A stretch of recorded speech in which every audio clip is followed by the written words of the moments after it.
우리 예수님께서 이 땅에 오셔서 죄인들을 위하여 십자가를 지시고 죄를 대속하시고 죽으셨습니다. 그리고 3일 만에 부활하셨죠.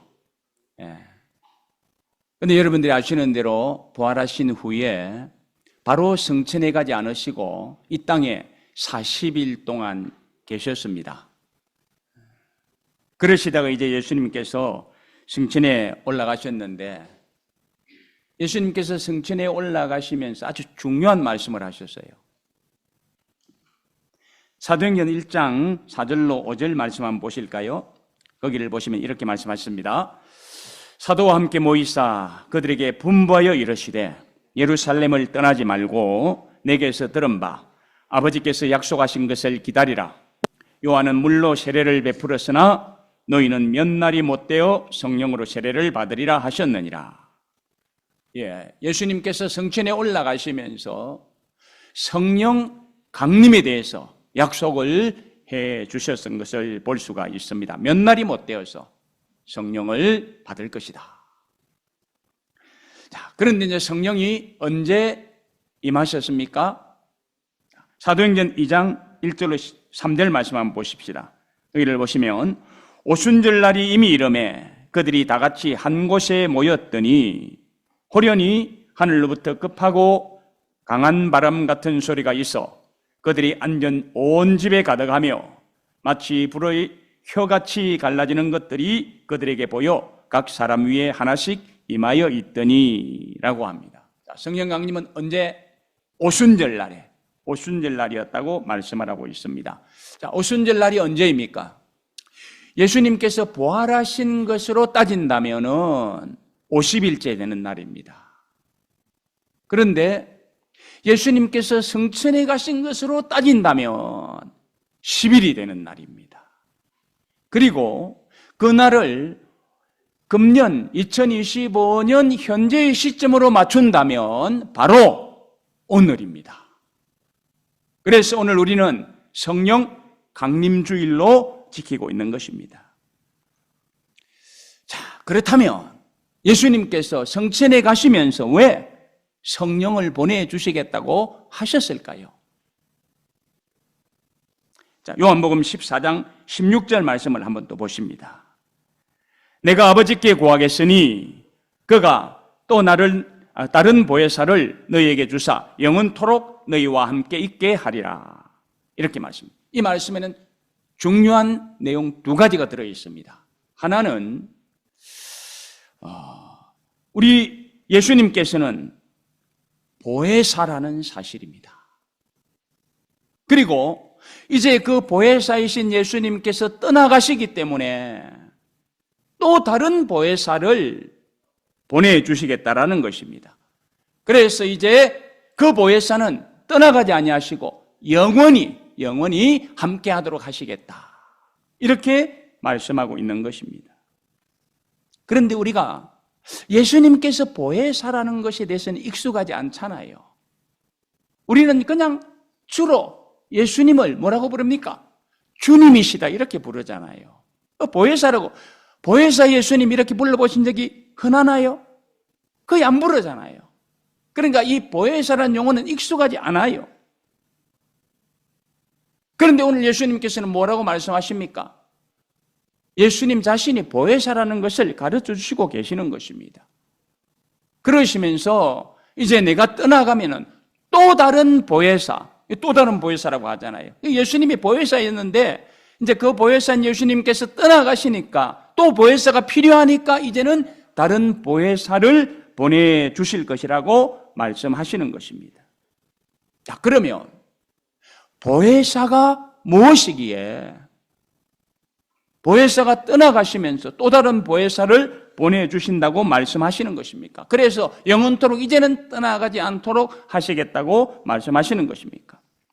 보혜사는 말은, 자, 화면을 한번 보실까요? 보시면 헬라어로는 파라클레토스라고 하는데 그 의미는 보편적으로 세 가지로 이렇게 불립니다. 위로자, 상담자, 변호자.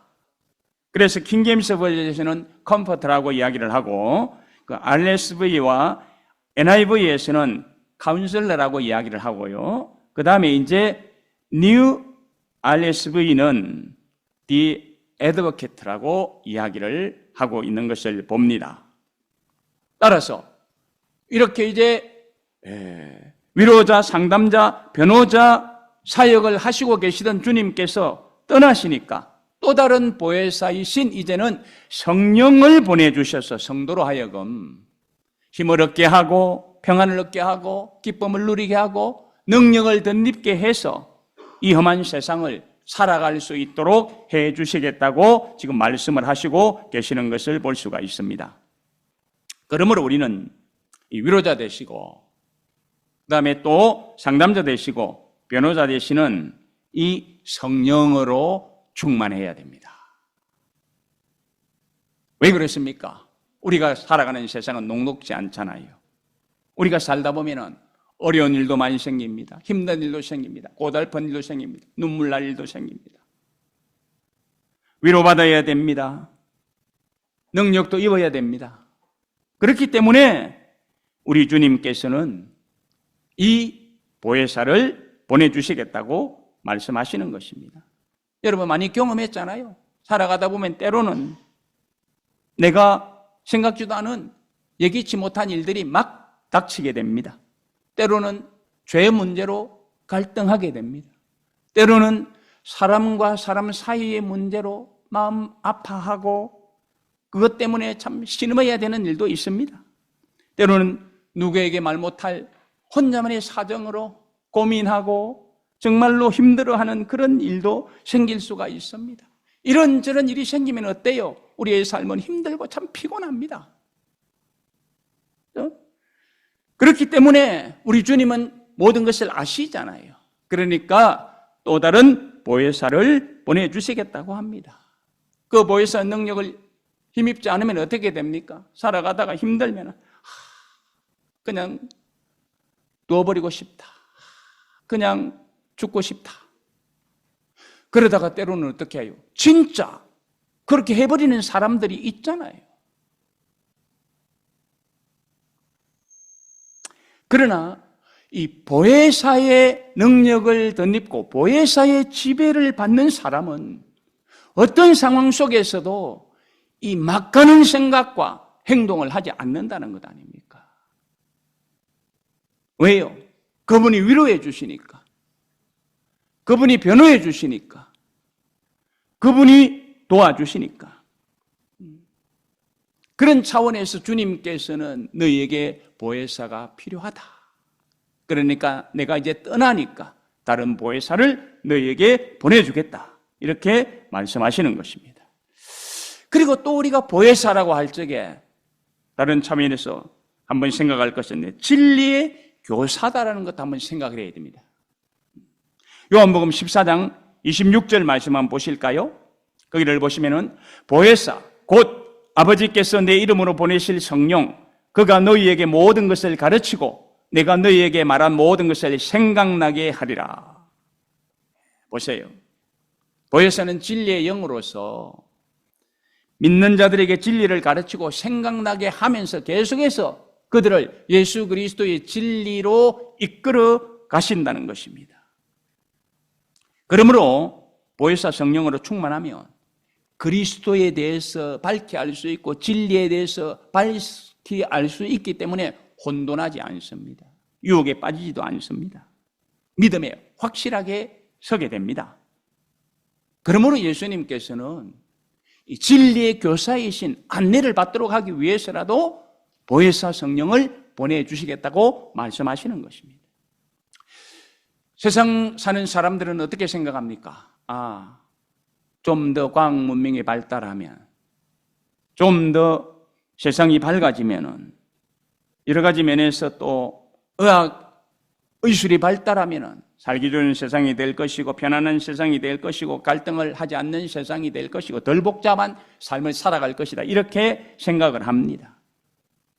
그리고 앞으로도 지금 내가 갈등하고 있는 문제가 좀 더 세상이 과학 문명이 발달하고 하면은 나아질 거야. 그렇게 생각을 합니다. 그러나 그 생각은요, 잘못된 생각일 수밖에 없습니다. 우리가 경험하잖아요. 우리가 살던 60년대, 70년대, 80년대 그 힘들고 어려운 삶 속에서 살아왔는데 좀 더 뭔가 나아지면 좋은 세상이 될 것이다 하는데 과학 문명이 발달하고 의술이 발달해도 여전히 사람들은 어때요? 고민과 갈등을 가지고 살아가고 있잖아요. 사람은 여전히 풀 수 없는 그런 수수께끼를 안고 살아갈 수밖에 없는 것입니다. 문명국이 될수록 어때요? 행복지수는 낮아지고 있잖아요. 그래서 우리가 자주 접하지 않습니까? 가난하고 낙후된 세상에서 사는 사람들의 행복지수가 더 높다라는 것. 이 아이러니지만은 사실 아닙니까? 무엇을 말해줍니까? 세상 문화와 물질 문명이 사람들의 모든 요구를 충족시켜줄 수 없다라는 것입니다.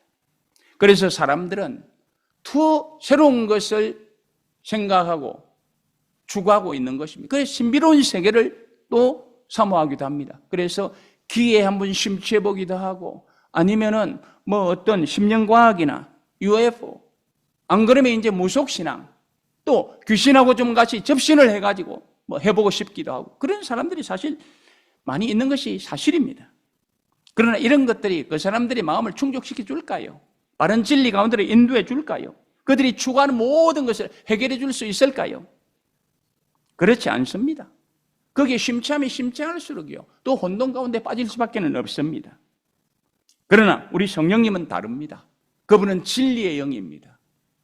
그렇기 때문에 우리 예수님께서는 성천에 가시면서 이 보혜사 성령님을 보내주시겠다고 말씀하시는 것입니다. 그 다음에 또 우리가 보혜사라고 이야기할 적에 하나만 더 생각해 본다면 보혜사는요 헬퍼, 돕는 자라고도 이야기를 할 수가 있습니다. 원래 이 파라클레토스라는 말은 무슨 말이냐면은 누구누구의 옆으로 불림을 받은 자 이런 의미입니다. 그러므로 이 단어를요 우리 성도들에게 적용시키면은 우리 주님께서 우리를 당신의 곁으로 불러서 안전하게 도와주신다 이런 의미인 것입니다. 그런 면에서 우리는 이 보혜사를 헬퍼라고 할 수 있고 아니면 서포터라고도 말할 수 있는 것입니다. 그래서 아까 제가 말씀드렸죠. 킹 제임스 버전에서는 뭐라고 번역했다고요? 컴포터라고 번역했다고 했죠. 그런데 이것은 원래 번역할 때는 그렇게 번역했는데 나중에 개정판을 내면서는 뭐라고 번역했느냐 하면은 이것을 헬퍼라고 번역을 했습니다. 여러분 왜 그렇게 번역했을까요? 이 위로자라고 하는 것도 좋지만 헬퍼라고 하는 것이 더 좋겠다 생각한 것이죠. 그래서 뉴 킹 제임스 버전에서는요 컴포터라고 하지 않고 헬퍼라고 번역을 한 것을 볼 수가 있습니다. 위로도 좋지만 도와주시는 그분의 힘을 덧입고 우리는 세상을 살아갈 수 있고 구원을 얻을 수 있다는 것을 주목한 것이기 때문일 것입니다. 그런 측면에서 이해한다면 예수님께서는 보혜사로 계시면서 성도들이 이런저런 문제를 만날 때 그 모든 문제를 극복할 수 있도록 도와주시는 분이시기 때문에 우리 예수님께서는 떠나가시면서 너희들 앞으로 힘들 거야. 많은 문제가 있을 거야. 걱정하지 마. 내가 돕는 자를 보내가지고 그 모든 것을 감당할 수 있도록 해줄게라고 약속을 하신 것입니다. 자, 그런데 이렇게 위로하시고 상담해 주시고 변호해 주시고 진리를 가르쳐 주시고 모든 문제를 이기도록 하시는 이 보혜사 성령께서는 예수님께서 이제 십자가를 지시고 돌아가셨어요. 그게 보혜사 주님께서 돌아가셨잖아요. 그러면 이제 보혜사가 없는 거예요. 아직은 성령이신 보혜사는 오시지 않았어요. 그렇죠? 보혜사이신 예수님도 이제 돌아가셨습니다. 그리고 오실 보혜사 성령은 지금 예수님께서 죽으시고 부활하시고 성천에 가시면서 약속하신 보혜사입니다. 아직은 오시지 않은 상태입니다. 그러니까 이제 이 제자들에게는 무슨 일이 생기겠습니까? 힘들고 어려운 일이 생깁니다. 혼돈이 생깁니다. 아무런 보혜사가 없기 때문입니다. 자, 그래서 무슨 일이 일어나는가 보십시다. 보혜사가 없으면요 힘듭니다. 19절 상반절 말씀 보시기 바랍니다.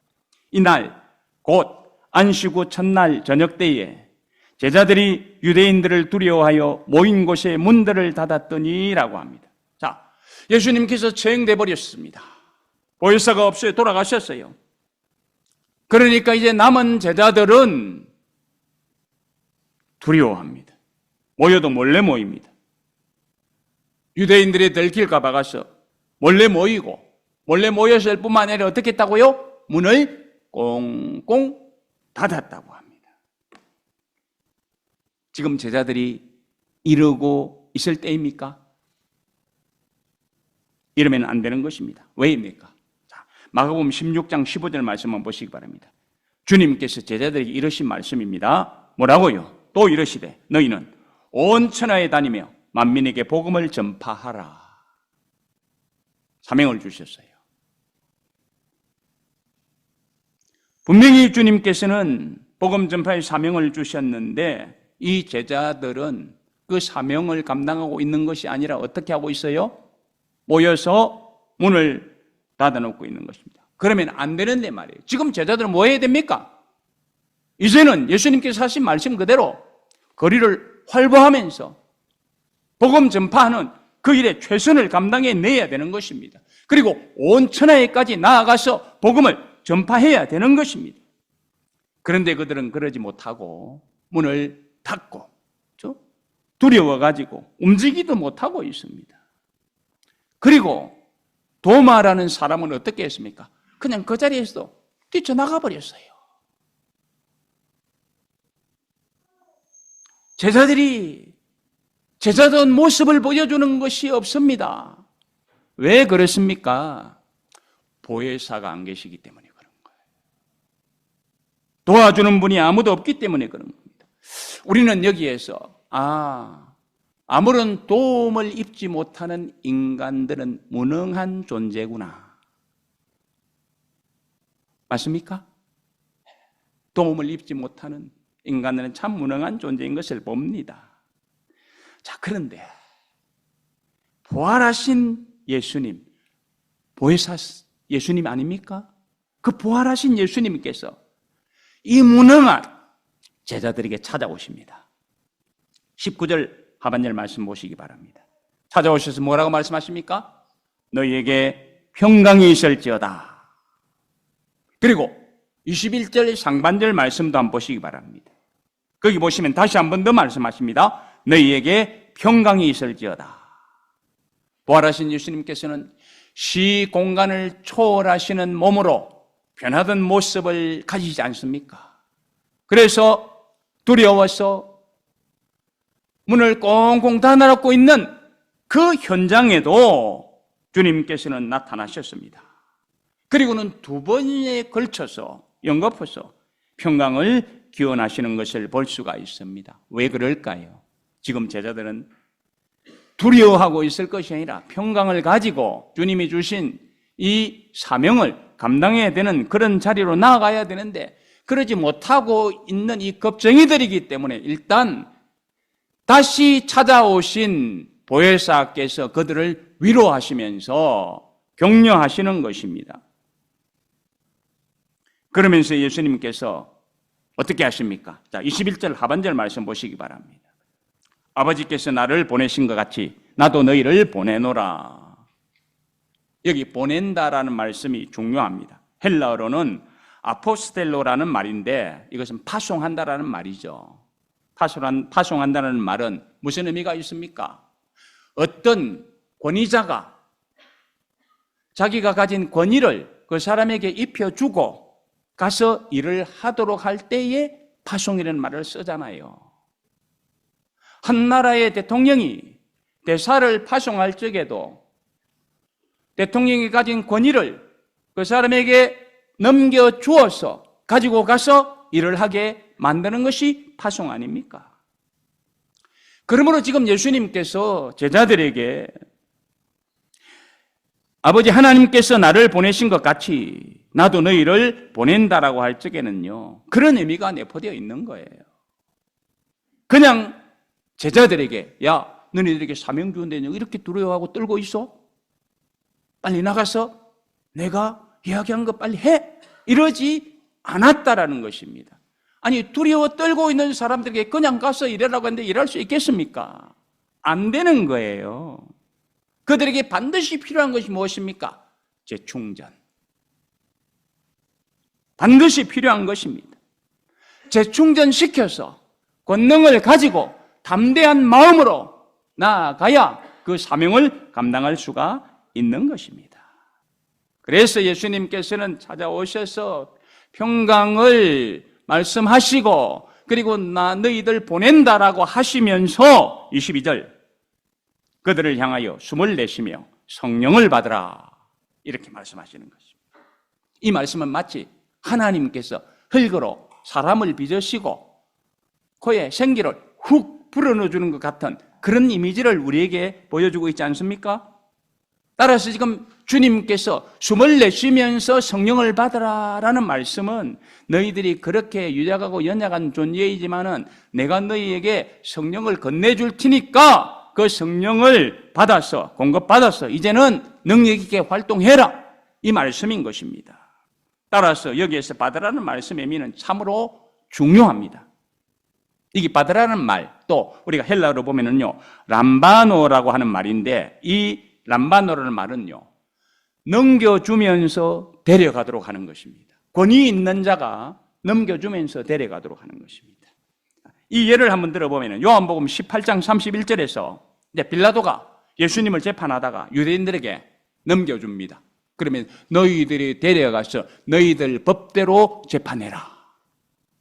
빌라도가 그 모든 권한을 가지고 있잖아요. 유대인들에게 넘겨주면서. 요한복음 19장 6절 말씀에서도 빌라도가 예수님을 유대인에게 넘겨주면서 너희가 데려가서 이제 십자가에 못 박아라. 이렇게 말씀하시는 것입니다. 그때 사용된 단어가 람바노입니다. 따라서 예수님께서 제자들에게 성령을 받아라라고 하는 것은 예수님이 성령을 제자들에게 넘겨준다는 말이에요. 그러면 이제 그 제자들은 받을 수가 있죠. 권위 있는 자가 넘겨주니까. 그런데 이 용어를 오늘날 교회에서는 잘못 사용하고 있는 사람들이 너무 많아요. 성도들도 그렇고 목사님들도 그렇고. 그래서 뭐라고 말합니까? 그냥 성령 받아라 이렇게 이야기하잖아요. 이단적인 선언이죠. 성령을 받아라는 말은요 예수님만 하실 수 있는 분입니다. 왜? 예수님만 성령을 공급하실 수 있지 어느 목사가 어느 누구가 성령을 공급할 수가 있습니까? 여러분 잘 기억해 놓으시기 바랍니다. 우리 예수님만 성령을 공급해 주실 수 있는 분입니다. 그분이 성령을 받으라고 합니다.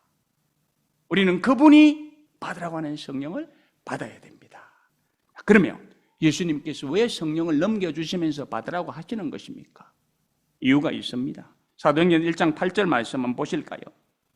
오직 성령이 너희에게 임하시면 너희가 권능을 받고 예루살렘과 온 유대와 사마리아와 땅끝까지 이르러 내 증인이 되리라.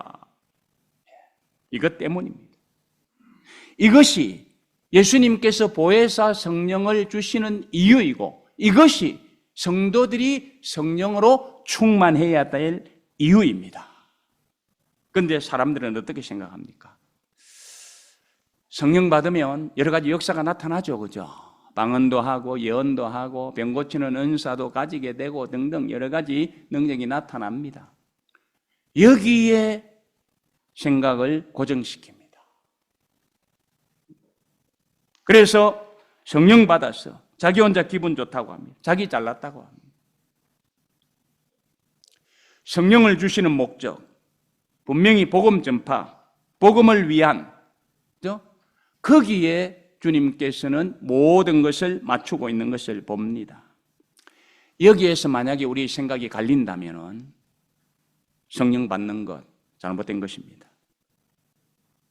그 성령 받는 것, 복음을 위하여 사용하지 않고 주님 나라를 세우는 데 사용하지 않는다면 그 성령 받으면 다 헛것입니다.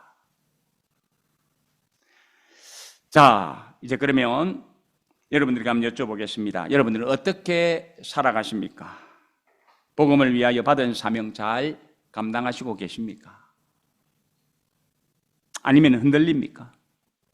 아니면 이런저런 일 때문에 세상이 너무 커 보이고 나는 너무 초라해 보이고 그래서 주님께서 주신 사명은 감당할 생각조차 못하고 계십니까?